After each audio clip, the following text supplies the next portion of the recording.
इसके बाद नेक्स्ट है application of knowledge about semi permeable membrane. यानी ये जो सेमी परमिएबल मेम्ब्रेन का नॉलेज है इसको हमने यूज़ बहुत सारी फील्ड्स में किया है। ठीक है, अब कौन कौन सी एप्लीकेशन है इसकी वो देख लेते हैं। सेमी परमिएबल मेम्ब्रेन आपको पता है सेल की जो सेल मेम्ब्रेन होती है वो सेमी परमिएबल होती है, मतलब वो कुछ सब्सटेंसेस को अलाउ करती है अपने अंदर से गुजरने की और कुछ सब्सटेंसेस को वो रोक के रखती है। तो इसके नॉलेज को यूज़ करते हुए हम कौन कौन सी चीज़ों को या इसके नॉलेज को हम कौन कौन सी चीज़ों के ऊपर अप्लाई करते हैं वो हम देख लेते हैं। सबसे पहले semi permeable membrane is capable of separating substances.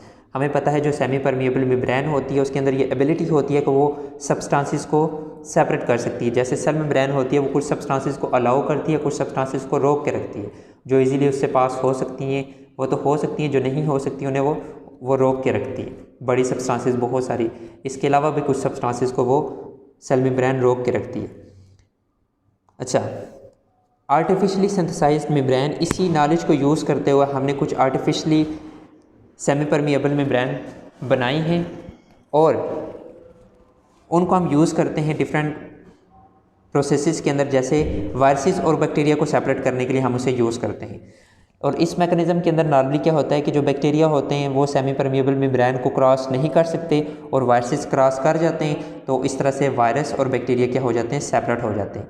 इसके बाद इस प्रोसेस को, इस मैकेनिज़्म को या सेमी परमिएबल मेम्ब्रेन वाले जो नॉलेज है इसे हम यूज़ करते हुए वाटर ट्रीटमेंट टेक्नोलॉजीज़ में इस्तेमाल करते हैं हम इसे। यानी ये जो सेमी परमिएबल मेम्ब्रेन का नॉलेज है इसे हम यूज़ कहाँ पे करते हैं, वाटर ट्रीटमेंट टेक्नोलॉजीज़ में। ठीक है, वाटर में से डिफरेंट मिनरल्स वगैरह को रिमूव करने के लिए, ठीक है, डिफरेंट मॉलिक्यूल्स को रिमूव करने के लिए, डिफरेंट साल्ट्स वगैरह को रिमूव करने के लिए हम सेमी परमिएबल मेम्ब्रेन का यूज़ करते हैं। जैसे कि salts are separated from water, ठीक है, और इसको हम रिवर्स ऑस्मोसिस भी कहते हैं। और ऑस्मोसिस में आपको पता है वाटर मूव करता है, ठीक है, और रिवर्स ऑस्मोसिस में यहाँ पे हम क्या कर रहे हैं, वाटर में से साल्ट्स रिमूव कर रहे हैं। ठीक है, तो इस वजह से हम इसे रिवर्स ऑस्मोसिस भी कहते हैं। तो ये डिफरेंट एप्लीकेशंस हैं सेमी परमिएबल मेम्ब्रेन के नॉलेज की। अच्छा, इसके बाद नेक्स्ट हमारा जो टॉपिक है मैन वो है फिल्ट्रेशन। फिल्ट्रेशन भी एक मैकेनिज़्म है हमारी बॉडी के अंदर जिसके ज़रिए डिफरेंट मटेरियल्स की ट्रांसपोर्ट होती है। अब ये फिल्ट्रेशन कहाँ पे हो रही होती है, जैसे कि आपको पता है हमारी जो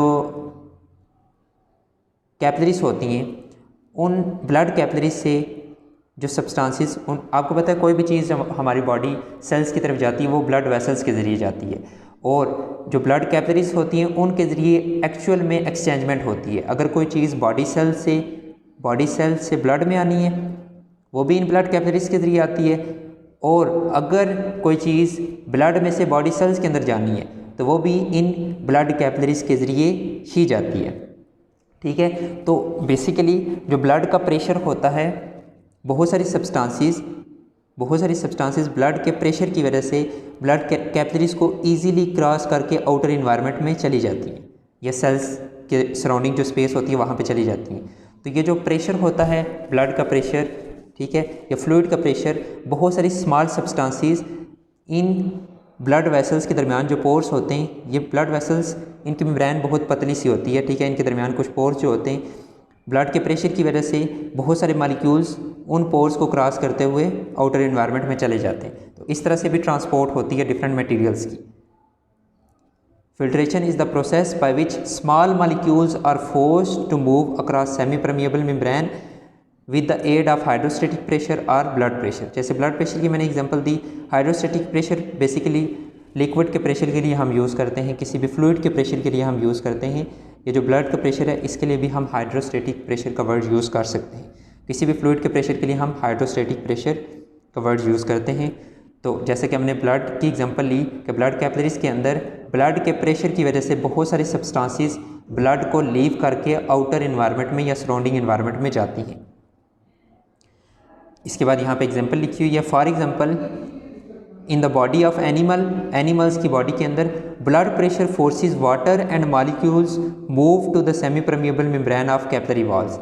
यानी ये जो ब्लड प्रेशर होता है ये फोर्स करता है वाटर और बहुत सारे मॉलिक्यूल्स को कि वो मूव करें जो कैपिलरी की सेमी परमिएबल मेम्ब्रेन होती है उससे आउटर एनवायरनमेंट में, ठीक है। यानी हमारी जो ब्लड कैपिलरीज होती हैं उन ब्लड कैपिलरीज के अंदर ब्लड के प्रेशर की वजह से वाटर और बहुत सारे मॉलिक्यूल्स ब्लड कैपिलरीज को लीव करके आउटर एनवायरनमेंट में जाते हैं। इसके बाद जो इस फिल्ट्रेशन के ज़रिए मूव नहीं कर सकते, जैसे बड़े सब्सटेंसेस, वो डिफिजन, ठीक है, एक्टिव ट्रांसपोर्ट, इन मैकेनिज़्म के ज़रिए मूव करते हैं। तो ये हो गया फिल्ट्रेशन। ये भी एक मैकेनिज़्म है जिसके ज़रिए डिफरेंट मटेरियल्स की क्या होती है, ट्रांसपोर्ट होती है।